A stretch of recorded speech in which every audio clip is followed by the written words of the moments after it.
अगर आप भी चाहते हैं कि एसएस फिल्म्स मोतिहारी के ऑडियो वीडियो सबसे पहले आप तक पहुंचे, तो इस चैनल को सब्सक्राइब करें और साथ ही बेल आइकन को दबाना ना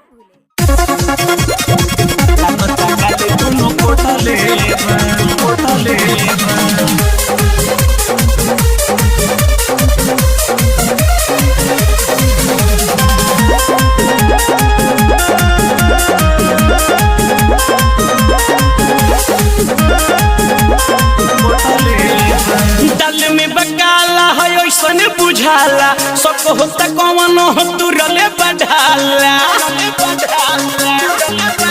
हो दल में बकाला है ऐसन बुझाला सब होता कौन हो तू रले बढ़ाला बाजा में धके कोनो कसले बा ओढ़नी से मुंह बन के जाती या पढ़े लागता गाल कोनो कटले बा रे रे ओढ़नी से मुंह बन के जाती या पढ़े लागता गाल कोनो कटले बा। रिकॉर्डिंग बाय बिहारी म्यूजिक चकिया।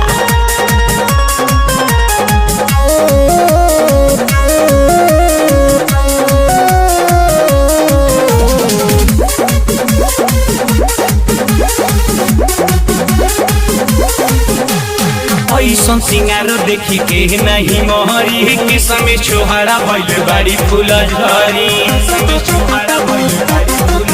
हाँ ऐसन सिंगार देखी के नहीं मोहरी किसमें छोहरा बैल बाड़ी फूल झरी। हंसी हंसी सबके चैन चुरावे लइकन के देखी के अखिया दबावे।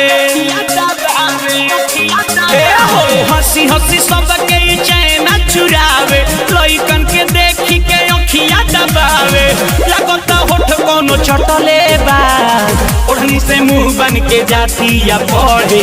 लगता गाल कोनो कटले बा रे रे ओढ़नी से मुंह बन के जाती या पढ़े लगता गाल कोनो कटले बा। लगता गाल कोनो कटले बा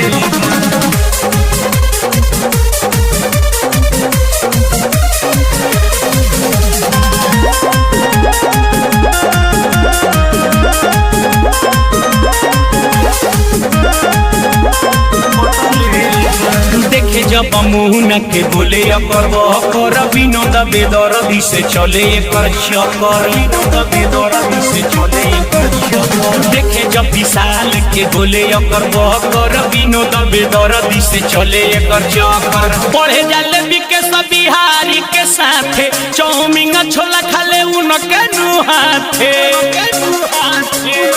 देखो पढ़े जाले बिके सब बिहारी के साथे चौमिंग छोला खाले उनके नुहाथे लगता है नु सलटले बा ओढ़नी से मुंह बन के जाती या पढ़े लगता गाल कोनो कटले बा रे रे ओढ़नी से मुंह बन के जाती या पढ़े लगता गाल कोनो कटले बा। गाल में बकाला है ऐसन बुझाला सब होता कौन हो तू रले बढ़ाला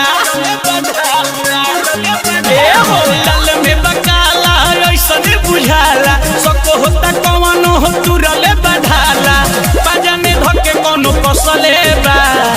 ओढ़नी से मुंह बन के जाती या पढ़े लगता गाल कोनो कटले बा रे रे ओढ़नी से मुंह बन के जाती या पढ़े लगता गाल